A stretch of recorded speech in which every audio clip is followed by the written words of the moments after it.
Welcome back to the Deep Dive. Today we're tackling something pretty specific. It's for you, the working mom, who's dealing with a concussion while taking care of an elementary school kid. Yeah. I mean, talk about a challenge, right? It is. Especially when you've got a desk job on top of everything else. It can feel like a lot. Oh, yeah. But don't worry, we're diving deep into some serious research on concussion recovery today. We'll look at workplace accommodations, tips for managing childcare. We really want to help you get back on your feet. Right. I've got our expert here with me, ready to help us break it all down. So let's jump right in. First things first, let's decode this whole post-concussion syndrome thing. PCS. The research says it's pretty common, especially for people in their 20s and 30s. Sound familiar? Yeah, definitely can be. PCS is basically when those concussion symptoms, they just stick around longer than you would expect. We're talking weeks, sometimes even months. You've got headaches, dizziness, fatigue, all that physical stuff. Then there's the cognitive side, brain fog, memory problems, having trouble thinking quickly. Oh, wow. And don't forget the emotional shifts too. Irritability, anxiety, mood swings. Wow, that's a lot to handle on top of, your just everyday life. It is. The research mentions that the exact cause of PCS is still kind of being figured out, but it could be related to chemical imbalances in the brain or even nerve cell damage from the initial injury. That sounds kind of intense. It can be. What's the first step if you think you might have PCS? Early intervention, that's key. Recognizing the signs, seeking help from healthcare professionals, it's the most important thing you can do. Okay, so what does recovery actually look like? I mean, for someone like our listener who's juggling a job and a kid, does she have to put everything on hold? That's where the personalized part comes in. Recovery, it's not one size fits all. Your age, your specific symptoms, lifestyle, work demands, they all play a role. Working with healthcare providers to create a tailored recovery plan, that's essential. Okay, so no one's expecting her to become a total hermit or anything. Right. But what does rest even mean when you can't exactly, call in sick from motherhood? Relative rest. That's the key phrase for those first few days. Think of it as easing up on activities that make your symptoms worse, both mental and physical. So maybe skip that intense workout class. Yeah. And those late-night work sessions for a little bit. Exactly. But here's where it gets interesting. Complete inactivity, that's not the answer either. Wait, so you're telling me that vegging out on the couch all day isn't the best way to recover? Right. Tell me more. The research actually suggests that gradually increasing physical and cognitive activities, that can actually speed up recovery. So like light walks with a little one. Yeah. Maybe doing a puzzle or two. Those are actually good things. Exactly. I love that. It's all about finding that sweet spot. Challenging yourself just enough to stimulate your brain, but without triggering those symptoms. Think of it like retraining a muscle after an injury, Yeah. You start slow and gradually increase the intensity as you heal. That makes perfect sense.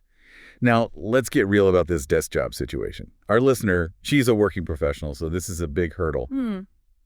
What does the research say about managing a desk job while you're in recovery?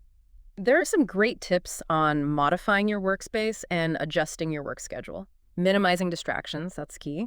Okay. That might mean creating a quiet workspace, reducing clutter, maybe even investing in some noise-canceling headphones. Right. Which, let's be honest, could be a lifesaver for any busy mom, Totally. in concussion or not. A quiet workspace sounds pretty heavenly right now. And what about those flexible work hours we hear so much about? Is that actually feasible? Flexible work hours can be a game changer for managing fatigue and accommodating those rest periods. But it all starts with communication. So being open with your employer about what you're going through is key. Absolutely. It can open doors to accommodations like a modified workload or even working from home, which can be huge for someone with PCS. Okay, so we've talked about rest and the work situation, but let's not forget the other major piece of this puzzle. Yeah. Childcare. How can our listener manage caring for her child while she's recovering? It's about simplifying routines and prioritizing those essential activities to conserve energy. Think about what you can delegate to your partner, family, friends. Don't be afraid to ask for help. Yes, it takes a village, especially in times like these. What about the time that you do have to spend with your child? Right. Are there specific activities that are better than others? Engage in activities that won't overtax your brain, like reading together, doing puzzles, or getting crafty. And maybe ditch the screen time for a while, both for yourself and your little one. Absolutely. It's all about protecting your brain from overstimulation. And I know we've talked a lot about rest, But it's also important to remember that kids need activity and interaction. Right. So what's the balance there? While rest is crucial for you, don't over-restrict your child. Encourage light activity and social interaction as they're able to handle it. Let them be kids. That's a great point. But Yeah. let's talk about something that I think a lot of people struggle with during concussion recovery, that cognitive fatigue. Yeah, It's just mental exhaustion, and it can be so draining. Are there ways to manage that? absolutely. The research highlights coping mechanisms like mindfulness and relaxation techniques, energy conservation strategies, and even cognitive tools. Okay, I'm intrigued. Tell me more about these mindfulness techniques. Think deep breathing exercises, meditation, Mhm. even just taking a few moments to be present and focus on your senses. These practices can help reduce stress and sharpen focus, even if you only have a few minutes each day. Even a few minutes can make a difference. Oh, absolutely. That's encouraging. And what about those cognitive tools you mentioned? Right. What are we talking about here? Think practical things like to-do lists, calendars, reminders. Those can be lifesavers for managing memory lapses and staying organized. Those are great for anyone, really, Mm-hmm. but especially helpful when your brain is trying to heal. Exactly. And if those cognitive difficulties, they persist, cognitive rehabilitation therapy, or CRT, might be worth exploring. ZRT. That's a new one for me. What is that exactly? It's a type of therapy that helps people regain those cognitive skills that might be affected by a concussion, like memory, attention, problem solving. It's like physical therapy for your brain. That's fascinating. So there's therapy for your brain just like there is for your body. Mm-hmm. What about medications? Are there any medications specifically for PCS? While there aren't any FDA-approved drugs specifically for PCS, doctors might prescribe medications off-label to target specific symptoms, like depression or anxiety, which can be heightened during recovery. So it's about finding what works best for your individual needs and symptoms. Precisely. And don't forget the power of support. You're not alone on this journey. There are so many valuable resources out there, like support groups, online communities, and nonprofit organizations dedicated to brain injury and concussion recovery. I love that. It can be so isolated to go through something like this, but knowing that there's a whole community of people who understand, that can be incredibly empowering. Absolutely. For instance, organizations like the Brain Injury Association of America, they have local support groups offering a safe space to connect with others who get it. And online communities can be amazing too. Facebook groups dedicated to post-concussion support. Right. They offer a wealth of information and shared experiences. It's amazing how technology can connect people in such meaningful ways. It really is. And speaking of connections, let's circle back to the workplace for a moment. Knowing your rights when it comes to workplace accommodations is crucial. You have a right to a work environment that supports your recovery, don't you? Exactly. Clear communication with your employer and your healthcare provider is key. Your healthcare provider, they can actually outline your limitations and recommend specific accommodations to help you successfully transition back to work. So they can be your advocate, essentially. What kind of accommodations are we talking about here? There's a whole toolbox of potential accommodations. From flexible work schedules, modified workloads, to quiet workspaces, and even assistive technology. So it's all about finding what works best for your individual needs, the specifics of your job. Right.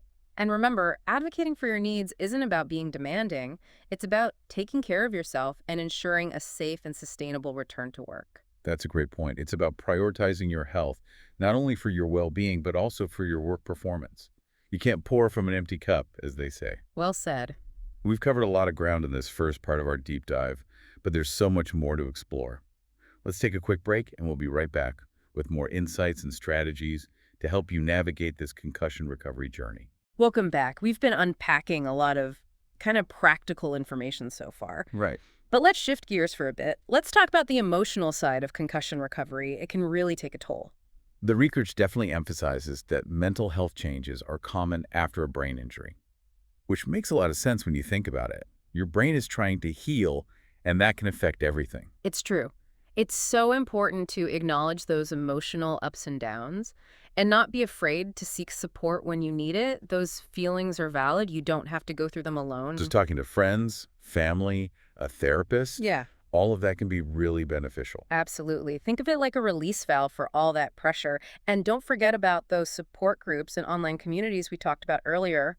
Connecting with others who truly understand what you're going through, that can be so powerful. That shared experience can make you feel less alone. Like you're not the only one going through this. Exactly. And speaking of feeling empowered, let's revisit the workplace for a moment. It's important to know your rights when it comes to accommodations. You have a right to a work environment that supports your recovery, don't you? Yes, absolutely. And that's where clear communication with your employer and your healthcare provider is so crucial. Your healthcare provider, they can actually act as your advocate, Oh, okay. outlining your limitations, recommending specific accommodations to make that transition back to work as smooth as possible. The research mentions a whole range of accommodations.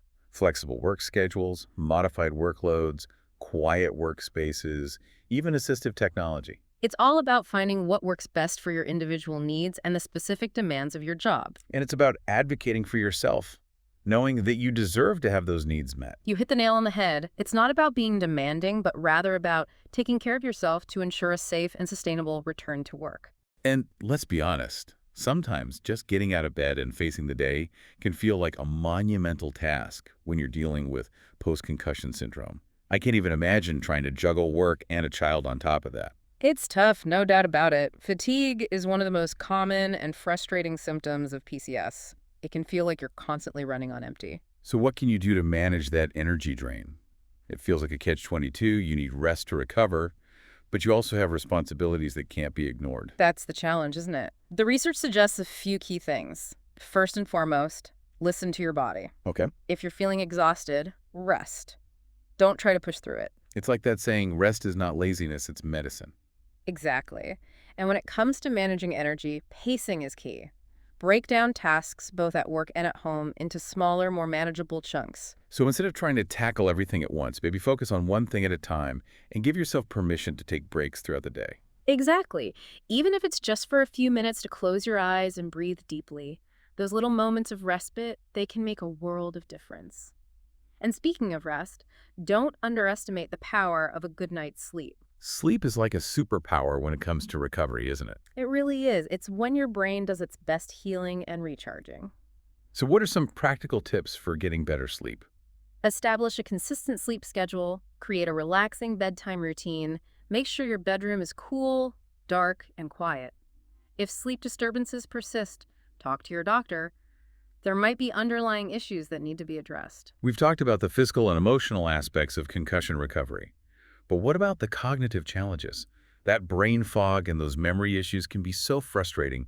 I can only imagine how difficult that would be while trying to work and care for a child. You're right, those cognitive symptoms can be really disruptive, but the research offers some strategies for coping. We talked about mindfulness techniques earlier. Can those help with focus and concentration as well? Absolutely. Mindfulness exercises like meditation or deep breathing, they can help train your brain to stay present and focused. Okay. Even when those distracting thoughts creep in, it's like building those mental muscles. And those practical tools we talked about, the to-do lists, calendars, reminders, those can be really helpful for managing memory lapses, right? They can be lifesavers. It's like having an external hard drive for your brain, keeping everything organized and accessible. I love that analogy. And if those cognitive difficulties are really persistent, cognitive rehabilitation therapy, or CRT, might be an option. Yes, that's right. If you're finding it difficult to manage those cognitive symptoms on your own, CRT can provide targeted support and strategies. Don't hesitate to reach out to a specialist if you're struggling. And remember, you are not alone in this. There are so many resources and support systems available to help you navigate this journey. That's such an important message. From support groups and online communities to nonprofit organizations and healthcare professionals, there's a whole network of people ready to support you every step of the way. Knowing that you have that support system can make all the difference. It really can. As we wrap up this part of our deep dive, I want to remind you that concussion recovery is a process. There will be ups and downs, good days and bad days. That's a great point. It's not a linear path. There will be setbacks, and that's okay. Be patient with yourself. Celebrate those small victories, no matter how small they seem, and know that you are stronger than you think. You've got this. We'll be right back with the final part of our deep dive. We're back for the final part of our deep dive on concussion recovery. Yeah, we've covered a lot of ground. Understanding post-concussion syndrome, the importance of rest and active rehabilitation, practical tips for managing a desk job and caring for a child while recovering. Phew. It's been a whirlwind of information, but so helpful. Definitely. Before we wrap up, I wanted to touch on a couple more key points that can really make a difference in your recovery. Okay, I'm all ears. What else do we need to know? One thing that often gets overlooked is nutrition. You know, it can really impact your brain's ability to heal. Food is fuel for the brain. I like that. What kind of dietary advice does the research suggest? A balanced diet, rich in fruits, vegetables, and whole grains. Those are your brain-boosting superstars. So load up on those colorful fruits and veggies. Ditch the processed junk. Makes sense to me. Exactly. And don't forget about hydration. Dehydration can actually worsen those concussion symptoms, Oh, really? especially fatigue and headaches. Another reason to keep that water bottle close by. And what if you're struggling to get all the nutrients you need through diet alone? Talk to your doctor about supplements. They can help you figure out if there are any specific deficiencies you need to address. Great advice. Now, switching gears a bit, the research also mentions the importance of self-care. It's so essential for both your physical and mental well-being, especially during recovery. I know self-care is important, but it can almost feel, I don't mean, indulgent when you're juggling so much already. How do you even find the time? I hear you. It can feel like just one more thing on the to-do list. But it's really about prioritizing activities that bring you joy, help you recharge, Mm-hmm. even if it's just for a few minutes each day. So what does self-care look like in the context of concussion recovery? Are we talking bubble baths and spa days? It could be something as simple as reading a good book, taking a walk in nature, listening to your favorite music, or spending time with loved ones. It's about finding those pockets of peace and rejuvenation amidst the chaos. Exactly. And don't forget about being kind to yourself. You're going through a challenging time, so give yourself permission to slow down, prioritize your healing. No guilt allowed. And don't be afraid to say no to things, delegate tasks when possible, ask for help when you need it. You're not a superhero. It's okay to lean on your support system. Well said. So as we wrap up this deep dive, what are some final thoughts you want to leave our listener with? First and foremost, remember that every concussion recovery journey, it's unique. Don't compare yourself to others or put pressure on yourself to heal on a certain timeline. It's your journey at your own pace. Absolutely. Focus on the progress, no matter how small. Celebrate those victories along the way. Even those seemingly tiny wins can make a big difference in keeping you motivated. And finally, remember, you're not alone in this. There's a whole community of support out there ready to cheer you on. So reach out, connect, and know that you've got this. I love that. This deep dive has been so insightful. Thank you for sharing your expertise with us. It's been my pleasure. I hope this information empowers our listener to navigate this chapter and emerge stronger on the other side. To our listener, we know you're facing a lot right now.